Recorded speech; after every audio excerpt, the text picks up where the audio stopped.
Income tax law and practice. We will see the basic concept of income tax and law practice. Meaning of income tax.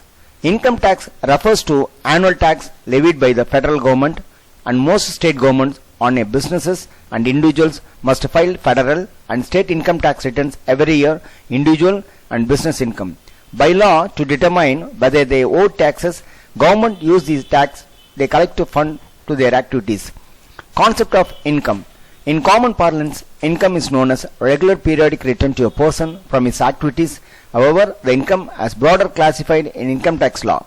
The Income Tax Act even take consideration of income which has not arisen regularly and periodically. Previous year meaning. Previous year is a period in respect of which a person has to pay tax. In Income Tax Act, the previous year is a period of 12 months beginning from April 1st to March 31st. Assessment year. The meaning of assessment year, it may be defined as a year in which the income tax of the previous year is to be assessed. It is a period of 12 months starting from April 1 of every year and ending on 31st March of the next year. Then meaning of person.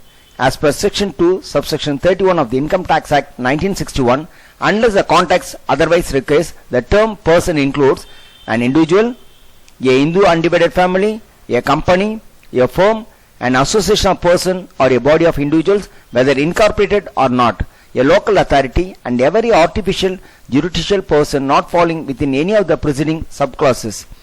Definition of person. The term person as defined under the Income Tax Act covers in its ambit natural as well as artificial person. For the purpose of charging income tax, the term person under section 2 subsection 31 of the income tax includes individuals, Hindu undivided families, association of person, body of individuals, firms, LLPs, companies, local authority, and any artificial judicial person. Meaning of an assessee. An assessee is any individual who is liable to pay taxes to the government against any kind of income earned or any losses incurred by him for a particular assessment year.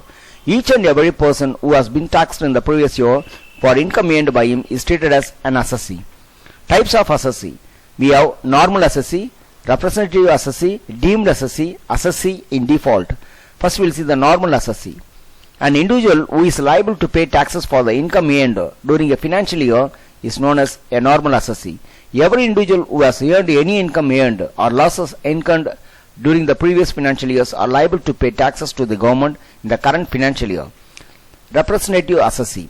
There may be a case in which a person is liable to pay tax for the income or losses incurred by a third party. Such a person is known as representative assessee. Representative comes into the picture when the person liable for taxes is a non-resident, minor or lunatic. Such people will not be able to file tax by themselves. The people representing them can either be an agent or a guardian. Then deemed assessee. An individual might be assigned the responsibility of paying taxes by the legal authorities, and such individuals are called deemed assessee. Deemed assessee can be the eldest son or a legal heir of a deceased person who has expired without writing a will, the executor or a legal heir of the property of a deceased person who has passed on his property to the executor in a writing, the guardian of a lunatic, an idiot or a minor, the agent of a non-resident Indian receiving income from India. Assessee in default. Assessee in default is a person who has failed to fulfill his statutory obligation as per the Income Tax Act, such as not paid taxes to the government or not file his income tax return. Meaning of income. Individual income is some money or some equivalent value that an individual or business receives in exchange for providing a goods or services or through investing capital. Income is used to fund day-to-day expenditures. For individuals, income is most often received in the form of wages or salary. Types of income. Active income, passive income, portfolio income. Active income. Active income for which services have been performed. These include wages, tips, salaries, commissions, and income from businesses in which there is material participation. Passive income. Most types of passive income are derived from real estate property, while other types of passive income are derived from royalties from patents or license agreement. An income stream falling into this category is one where money is received usually on a regular basis, where no additional effort has taken place. Most passive income streams require greater effort to start with. Then portfolio income. Portfolio income is income from investment including dividend, interest, royalties, and capital gain. I would say that portfolio income is a subset of passive income. Meaning of gross total income. Gross income refers to the total income earned by an individual on a paycheck before tax and other deductions. It comprises all income received by an individual from all sources, including wages, rental income, interest income, and dividend. Then, what are the steps to calculate gross total income? First, identification of resident status. A person's resident status plays a key role in ascertaining the income which should be included in the taxable income of the person. Second step, income classification. As per the Income Tax Act, the income is categorized under the 5 heads of income, which covers almost all types of sources through which one can receive income. These are salary. As the name suggests, it takes into account all the recipient perquisites from the employer, including pension. Income from house property. It covers rental income, profit and gains from business or profession. It includes profit generated from the running of the business or received from the profession. Capital gain, profit on the transfer of movable and immovable properties. Income from other sources. All the income which are not covered under the above heads are taken into this category, such as interest income, royalty, winning from lottery or crossword puzzle, etc. Calculation of income under each head. Income should be calculated as per the rules of the specific head of income under which the source is covered. There are some specific income which are completely exempted from the tax, and such incomes are not added up in the gross total income, like income from agriculture. Clubbing of income. To prevent the avoidance of tax, rules relating to clubbing of income is applied, in which income earned by the spouse or minor child is included in the income of the assessee. Set off or carry forward and set off losses.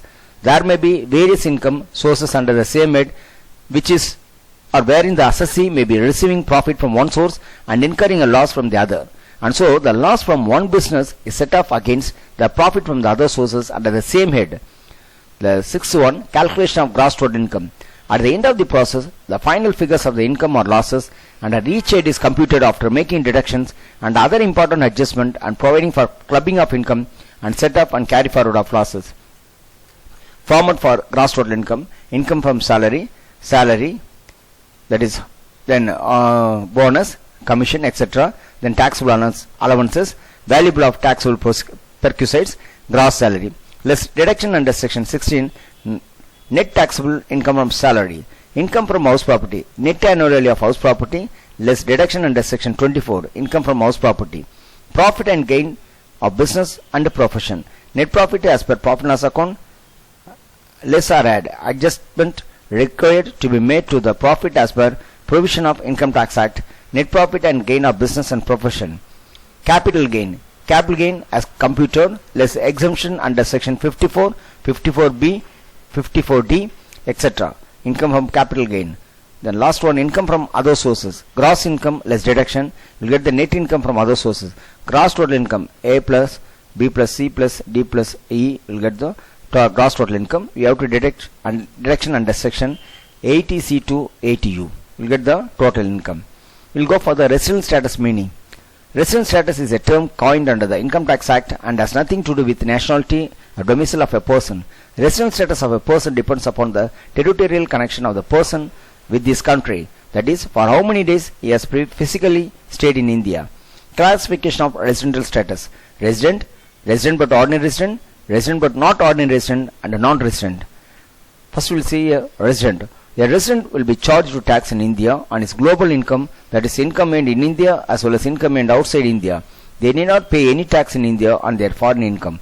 If he or she stays in India for a period of 180 days or more in a financial year, or she is in India for a period of 60 days or more in a financial year, and if he or she stays in India for a period of 365 days or more during the 4 years immediately preceding the previous year.